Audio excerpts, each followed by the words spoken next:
Shoujo Tsubaki, ou Midori, é uma das animações mais infames que circulam por aí. E se você tá aí nesse circuito dos animes, ou de filmes perturbadores, ou dos dois, né, por que não? É simplesmente impossível você nunca ter ouvido falar dessa peça. Tipo, você vai trombar com alguém falando disso em fóruns, em redes sociais, ou em vídeos iguais a esse. Pra começo de conversa, o que é Shoujo Tsubaki, caso você não conheça ou não tenha ouvido falar sobre?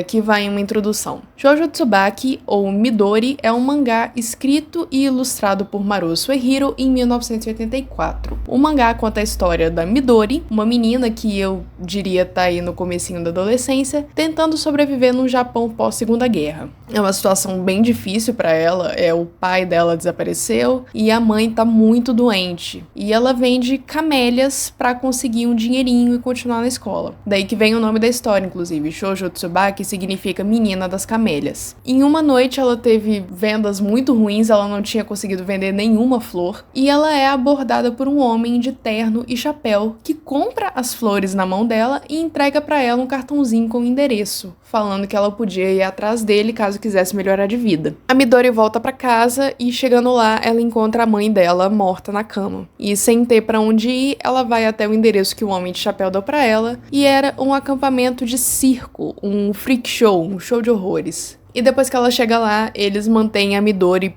quase que em cativeiro ali com eles, e como ela não tem pra onde ir, ela nem tenta fugir. E aí a vida dela vira um pesadelo, ela é maltratada de tudo que é jeito, abusada de todas as formas possíveis, até que aparece o maravilhoso Arashi, que é um anão que performa atos de mágica no estilo ocidental, né, que seria aí ilusionismo, que era uma atração que ainda não era muito comum na época, né? Era novidade pro Japão da época. E esse anão, o Arashi, ele se apaixona pela Midori e promete tirar ela do circo e dar uma vida melhor pra ela. Várias coisas acontecem, mas no fim das contas ele cumpre sim essa promessa e tira ela do circo. Só que ele acaba sendo morto por um ladrão e a Midori fica sem rumo mais uma vez. E agora nem o circo ela tem mais porque o circo fechou. A história acaba com ela perdida numa cidadezinha rural no interior do Japão. Essa é a história, basicamente. E em 92, o mangá foi adaptado para um média-metragem de 48 minutos, que é literalmente uma reprodução quadro a quadro do mangá. Esse filme, gente, ele é um projeto, assim, pessoal do diretor, o Harada Hiroshi, que dirigiu o filme sob o pseudônimo de Etsu Hizaki. Quando eu digo que foi um projeto pessoal, um projeto de paixão do diretor, foi mesmo, gente, porque o cara fez praticamente tudo sozinho. Não tinha estúdio que quisesse bancar um projeto arriscado igual esse. O próprio Maruo não botava fé nessa história depois de ouvir tanto não de estúdio atrás de estúdio. Mas o Harada não desistiu e fez o filme com dinheiro do próprio bolso e jogou essa bomba no mundo. E o filme caiu na infama como um dos animes mais perturbadores já feitos. Mas minha opinião aqui, gente, Shoujo Tsubaki é muito mais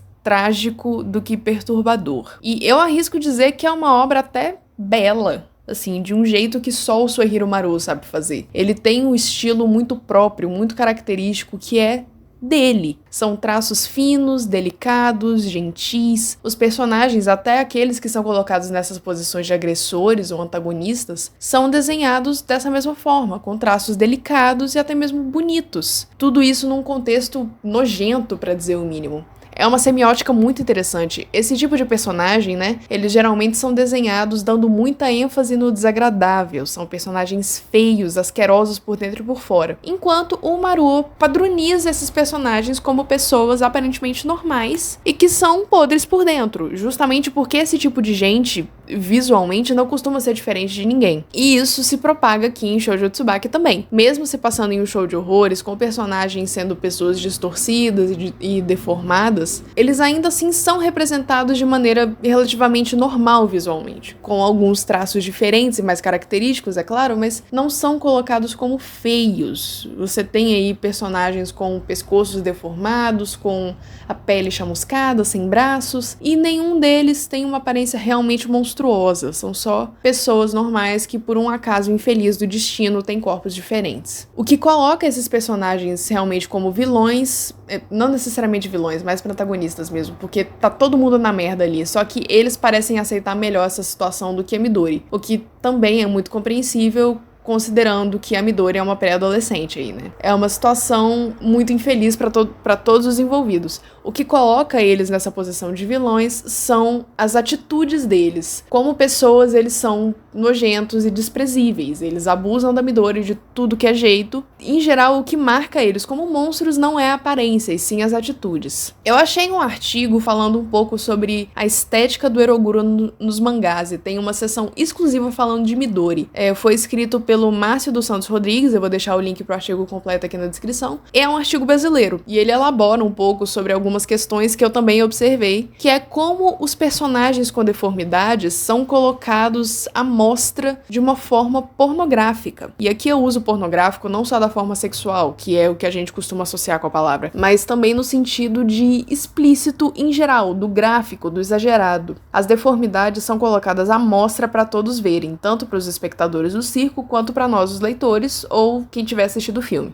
E aqui, pegando esse gancho do Márcio mesmo, ele fala bastante sobre como essas deformidades são colocadas à mostra para a plateia no mangá em uma distância acessível. Tem vários quadros que mostram os espectadores do circo tocando, agarrando os circenses, literalmente explorando as deformidades deles de uma forma sexual. O sexo é uma coisa muito presente nesse mangá. Esses aspectos dos personagens estão à mostra para o prazer sexual do espectador. É uma objetificação literal desses corpos diferentes. Isso pega aqui naquela coisa do fetiche com o exótico, com o diferente. Olha eu falando de fetiche aí de novo. O Eroguro, por natureza, é um fetiche, tá no nome. Ero é de erótico. Citando aqui o artigo, abre aspas.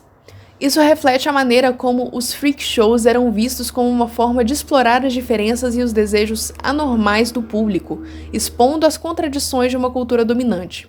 Fecha aspas. O fetiche com o exótico é usado de uma forma que isola e marginaliza essas pessoas, literalmente colocando elas como atrações de circo, para serem observadas, julgadas e ridicularizadas. Um exemplo bem próximo é o que o movimento do romantismo indianista na literatura fez com os povos indígenas brasileiros. Pensa em, Iracema. O Marua tem bastante esse hábito de colocar essas pessoas, esses deslocados sociais, como protagonistas. Tem lá aquele, o vampiro Kiri, que também faz isso, mas eu posso falar dele em outro momento pra não perder muito foco aqui. Mas ele gosta mesmo de mostrar essas pessoas. Eu acho que é porque elas proporcionam um ambiente muito mais interessante que uma pessoa considerada normal, apesar de que eu acho que essas pessoas ditas normais são as mais bizarras, e o Suehiro também acredita nisso. São as pessoas ditas normais que frequentam o show de horrores, que exploram aqueles corpos em nome do próprio prazer. Não só os corpos deformados, mas também o corpo da Midori, que é uma criança. Shoujo Tsubaki é uma história muito mais triste e trágica do que perturbadora. Sim, existem elementos muito desconfortáveis na história, momentos que podem ser chocantes para quem não tem costume, e realmente muito incômodos dependendo do quão sensível você é com algumas coisas. Mas assim, não é uma história tão perturbadora